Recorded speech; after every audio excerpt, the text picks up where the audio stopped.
If they do not release Bloodborne for PC, then we make our own Bloodborne.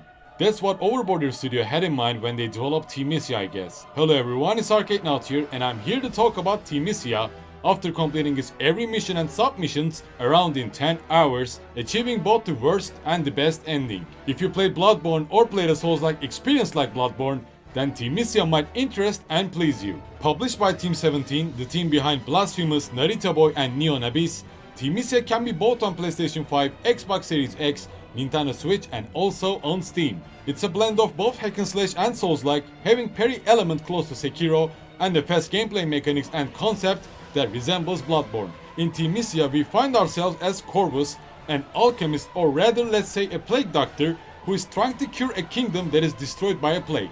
Its story and concept is close to Bloodborne, as this Hermes kingdom uses pure and vile blood in order to cure these ailments, and through these experiments the whole kingdom now lies in ruin. The streets are filled with monsters, soldiers who lost their mind, and others waiting to hunt Corvus. As being the most badass plague doctor ever, Corvus tries to make a trip to his memories, fighting against the horrors that affected the Kingdom of Hermes to craft the cure that might change the future of this land. Although Thymesia makes effort to pull the players into its plague world, you need to make some effort to understand the lore behind everything. There are tons of letters, descriptions that can be found when choosing a map, or the items that bosses drop. Thymesia has a mysterious atmosphere but does not hide its story, doing no unnecessary cryptic storytelling. As Corvus, you start with 3 potions, 3 feathers that can be used to interrupt some of mini-bosses and threats, a curved sword wielded with a short sword to parry. Corvus cannot wield any other weapon than this curved sword, but can also use plague weapons that can be summoned just to attack by consuming plague energy. This might be similar to Sekiro's shinobi tools, as these can be used both as offensive and as defensive purposes to deal damage to enemy, to make an opening to avoid an attack, to heal damage, or to parry an enemy. There are more than 20 different plague weapons to choose from, and each of these plague weapons can be dropped by slaying enemies and be unlocked by any beacon, the Bonfire of Thymesia. By until around level 20, you gain talents to unlock new passive abilities that make Corvus either more aggressive or defensive depending on your choice. From normal attacks to dodges, parries, and even your base luck to drop better items can either be unlocked by this talent tree. There are 3 main attributes that you can level up, namely Strength for more damage, Vitality to increase your maximum health, and Plague to increase your energy meter and also your claw attacks. But what is this claw attack?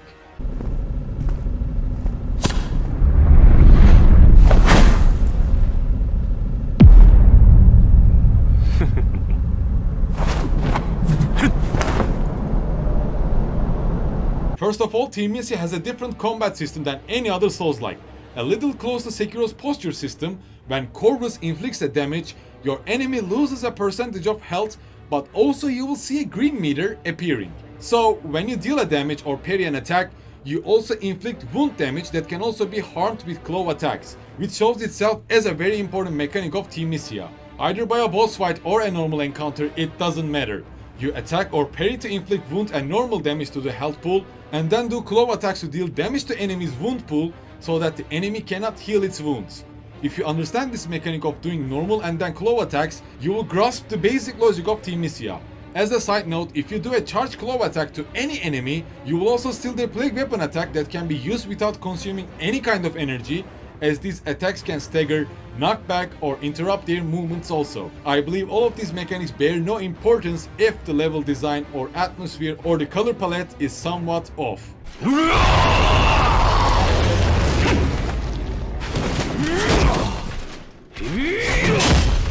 From the plague-ridden slums that are filled with corrupted peasants to royal gardens of Kingdom of Hermes, there are 4 different regions in total, filled with 13 different missions, and 4 of them being the main quests that grants the worst ending if only these 4 missions are completed. Starting with the Sea of Trees, you will find yourself in more like a yellow colored map filled with different poisonous glands, showing you where the plague peasants were cast off.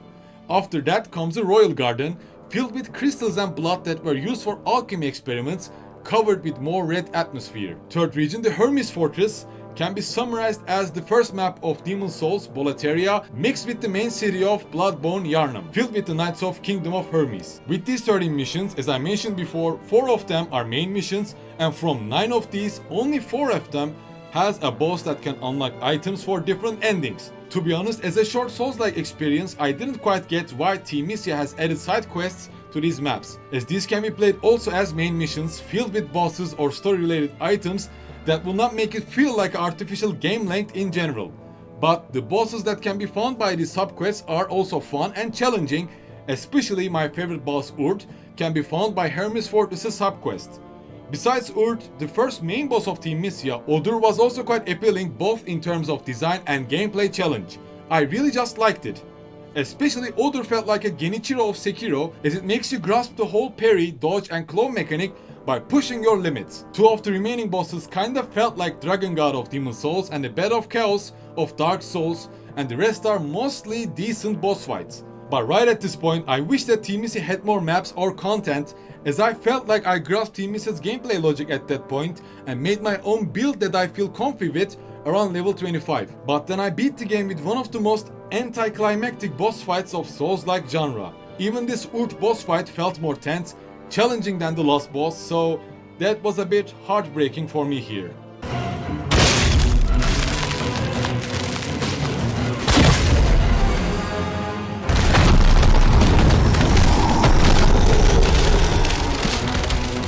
Among the talent tree, you can unlock skills like Mikiri counter of Sekiro. This time lets you step on an enemy to interrupt them and also to deal damage when they cast a special move. Also upgrade your parry time window to feel more relaxed when parrying. Have the ability to heal both of your health and energy when doing consecutive claw attacks to enemies. By each unlocked move, just like in Sekiro, Corvus begins to feel more dangerous and fun to play, turning the whole gameplay feeling a bit into a hack and slash, just like I had the feeling by Stranger of Paradise Final Fantasy Origins. Whole system of plague weapons felt unique and effective, as each plague weapon has a different purpose and utility that can be customized with your own talents. That gives you an opportunity to experiment with, which I also like with Souls-like genre. But as soon as you have the option to do these experiments or feel comfortable with Thymesia's gameplay depth, it ends. It ends with one of the most unsatisfying endings, probably due to low budget and being an indie developer, but I would still be satisfied if there were short cutscenes or voice lines that would in some way feels effective. I wouldn't say that I'm disappointed with Thymesia, but I'm sure that for some of the people, $30 price tag for a 10-hour Souls-like game might be a bit expensive. Well, I find pleasure in supporting indie devs, so I'm also looking forward to any future projects of Overborder Studio. If you are craving Bloodborne for PC or an alternative to Sekiro and Bloodborne in terms of gameplay or concept, Thymesia might offer you a challenging and entertaining experience for a while. Experimenting with Corvus's talents, creating your own build with different plague weapons are quite unique, but I would prefer a longer gameplay time with more maps and bosses, and also more responsive parry system that will make Thymesia one of the best indie games of 2022. But again, if you crave for some pale blood to transcend the hunt, go for Thymesia.